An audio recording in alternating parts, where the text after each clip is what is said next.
बिहार में विधानसभा चुनाव का बिगुल बजते ही सियासत के मैदान में साम दाम दंडभेद का पूरा खेल शुरू हो चुका है।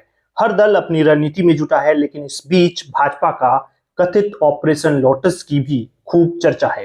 प्रशांत किशोर की पार्टी जनसुराज ने दावा किया था कि वो बिहार की सभी 243 विधानसभा सीटों पर चुनाव लड़ेगी, लेकिन जैसे जैसे नामांकन की प्रक्रिया आगे बढ़ी, जनसुराज के 3 उम्मीदवार या तो नामांकन नहीं कर पाए या फिर नाम वापस ले बैठे। अब सवाल यही उठ रहा है कि क्या बिहार में चुनाव से पहले ही भाजपा ने ऑपरेशन लोटस शुरू कर दिया है। चलिए इसे विस्तार से सबसे पहले समझते हैं। नमस्कार, मेरा नाम है अभिषेक और आप देख रहे हैं पब्लिक वाणी। गोपालगंज से शुरुआत करते हैं। जनसुराज के प्रत्याशी डॉक्टर शशि शेखर सिन्हा ने 20 अक्टूबर को अपना नामांकन वापस ले लिया। उन्होंने भाजपा प्रत्याशी सुभाष सिंह को खुला समर्थन दे दिया। प्रशांत किशोर का आरोप है कि भाजपा के स्थानीय नेताओं ने दबाव बनाकर यह करवाया। वहीं डॉक्टर सिन्हा का कहना है कि उन्होंने स्वास्थ्य कारणों से यह फैसला लिया। डॉक्टर सिन्हा भूमिहार समाज से आते हैं और जिले के जाने माने डॉक्टर हैं। उनका समाज में काफी प्रभाव है। भाजपा उम्मीदवार सुभाष सिंह राजपूत समाज से हैं और पहली बार मैदान में हैं, क्योंकि गोपालगंज की यह सीट पिछले 20 साल से भाजपा के कब्जे में है, इसलिए पार्टी किसी भी नए समीकरण का रिस्क नहीं लेना चाहती थी। गोपालगंज में करीब 10% ब्राह्मण और 10% भूमिहार वोटर हैं, जो भाजपा के पारंपरिक समर्थक माने जाते हैं। तो वहीं राजपूत, यादव और मुस्लिम आबादी लगभग 60% के करीब करीब है। अगर जनसुराज का उम्मीदवार मैदान में रहता तो भाजपा के फॉरवर्ड वोटों में सेंध पड़ सकती थी। इसलिए नामांकन वापसी को भाजपा के साइलेंट ऑपरेशन के तौर पर देखा जा रहा है। अब बारी आती है ब्रह्मपुर सीट की। यहाँ जनसुराज के उम्मीदवार डॉक्टर सत्य प्रकाश तिवारी ने भी 21 अक्टूबर को अपना नामांकन वापस ले लिया। प्रशांत किशोर ने फिर से आरोप लगाया कि भाजपा नेताओं के दबाव में ऐसा हुआ। ब्रह्मपुर से एनडीए की ओर से चिराग पासवान की पार्टी एलजेपी रामविलास के बाहुबली नेता हुलास पांडे उम्मीदवार है, जबकि आरजेडी ने सिटिंग विधायक शंभुनाथ यादव को टिकट दिया है। ब्रह्मपुर में लगभग 25% भूमिहार, 20% यादव और 15% मल्लाह वोटर हैं। यादव और भूमिहार समाज के बीच यहाँ पुराना राजनीतिक टकराव रहा है। डॉक्टर तिवारी भूमिहार समाज से हैं और पहले भाजपा से जुड़े हुए थे। जब उन्हें लगा कि टिकट नहीं मिलेगा तो वे जनसुराज में शामिल हो गए। अगर वह मैदान में रहते तो फॉरवर्ड वोटों में बिखराव तय था। यही कारण है कि भाजपा ने उन्हें किसी भी तरह से चुनाव से बाहर करवा दिया।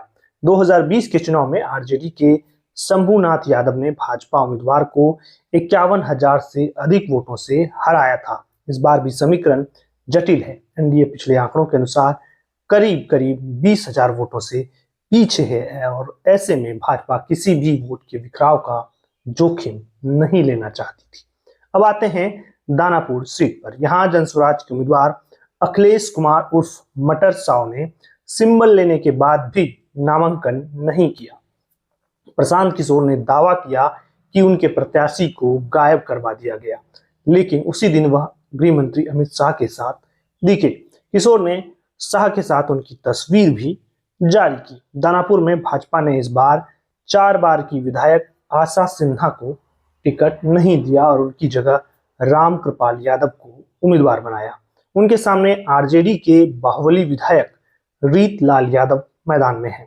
इस सीट पर 22% यादव, 10% मुस्लिम, 20% फॉरवर्ड, 15% दलित और 20 से 25% ईबीसी वोटर है। जातीय संतुलन यहाँ का मुख्य मुद्दा है। मटर साव ईबीसी समाज से आते हैं और लंबे समय तक भाजपा में मंडल अध्यक्ष रहे हैं। टिकट न मिलने से वे नाराज थे और जनसुराज से चुनाव लड़ने की तैयारी कर रहे थे। अगर वह मैदान में रहते तो भाजपा के वैश्य और ईबीसी वोटरों में बिखराव होता। माना जा रहा है कि भाजपा ने उन्हें मनाकर चुनाव से हटाया ताकि वोटों का नुकसान न हो। इसी तरह बक्सर सीट पर भी भाजपा ने अपने विरोध को पहले ही काबू में कर लिया। यहाँ से पार्टी ने पूर्व आईपीएस आनंद मिश्रा को टिकट दिया है। उनके खिलाफ कांग्रेस के मुन्ना तिवारी मैदान में है। भाजपा के स्थानीय नेता अमरेंद्र पांडे ने टिकट न मिलने पर निर्दलीय नामांकन किया था, लेकिन बाद में केंद्रीय नेतृत्व के हस्तक्षेप के बाद उन्होंने नाम वापस ले लिया। पिछले चुनाव में भाजपा यहां मात्र 3892 वोटों से हारी थी। ऐसे में पार्टी इस बार किसी भी अंदरूनी कलह को मौका नहीं देना चाहती थी। पटना साहिब सीट पर भाजपा ने बड़ा बदलाव करते हुए नंद किशोर यादव का टिकट काटा और रत्नेश कुशवाहा को प्रत्याशी बनाया।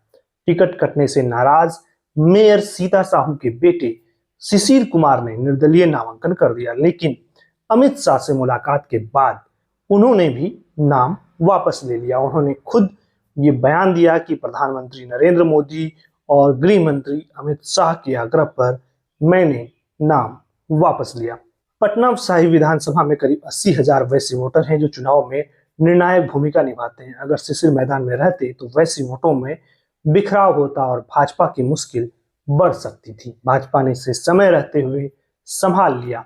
अब आते हैं तारापुर सीट की तरफ, जहां से उप मुख्यमंत्री सम्राट चौधरी मैदान में हैं। उनके खिलाफ आरजेडी ने वैश्य समाज से आने वाले अरुण कुमार को टिकट दिया है। इस सीट से मल्लाह समाज के प्रभावशाली नेता सकलदेव बिंद ने निर्दलीय नामांकन किया था, लेकिन नामांकन वापसी के आखिरी दिन उन्होंने न सिर्फ नाम वापस लिया बल्कि सम्राट चौधरी के मंच पर जाकर समर्थन का ऐलान भी कर दिया। सकलदेव बिंद इलाके के बड़े कारोबारी हैं और मल्लाह समाज में उनका गहरा प्रभाव है। तारापुर सीट पर कुशवाहा करीब 30%, यादव 15% और दलित 16% हैं। वैश्य और मल्लाह समाज भी यहाँ मजबूत है। अगर बिंद चुनाव लड़ते तो भाजपा के वोटों में सीधा नुकसान होता, लेकिन समय रहते पार्टी ने उन्हें भी साथ लिया। अब आखिरी में आपको समझाते हैं कि आखिर ऑपरेशन लोटस है क्या। भारतीय राजनीति में यह शब्द भाजपा की उस रणनीति के लिए इस्तेमाल किया जाता है जिसके तहत वह विरोधी दलों के नेताओं या विधायकों को अपने पक्ष में कर लेती है। कभी दबाव डालकर, कभी लालच देकर, कभी राजनीतिक समझौते या टिकट के वादे से। इस शब्द की शुरुआत कर्नाटक और मध्य प्रदेश जैसे राज्यों में तब हुई जब भाजपा ने विपक्षी दलों के विधायकों को अपने पक्ष में करके सरकार बनाई। बिहार में यह ऑपरेशन थोड़ा अलग तरीके से चल रहा है। यहाँ सरकार गिराने का नहीं बल्कि चुनाव से पहले मैदान साफ करने का खेल चल रहा है। भाजपा उन संभावित उम्मीदवारों को या तो अपने पक्ष में कर रही है या चुनाव मैदान से हटवा रही है जो उसके वोट काट सकते हैं। गोपालगंज, ब्रह्मपुर, दानापुर, बक्सर, पटना साहिब और तारापुर, इन सभी सीटों पर भाजपा ने कहीं दबाव से, कहीं समझाने से, कहीं समर्थन के बदले सहयोग लेकर पार्टी ने अपने विरोध को संभाल लिया है। बाकी आगे क्या होगा ये तो बिहार की जनता तय करेगी। आप क्या सोचते हैं अपनी राय कमेंट बॉक्स में जरूर रखिए। वीडियो को लाइक कीजिए और हमारे चैनल को सब्सक्राइब कीजिए। आपका बहुत बहुत धन्यवाद।